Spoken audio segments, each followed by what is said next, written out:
Dwi ddim i fod i wybod.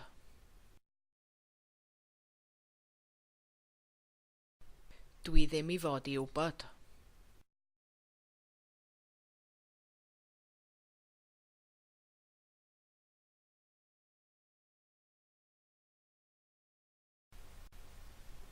Sut maen nhw i fod i weithio heb gyfrifiadur?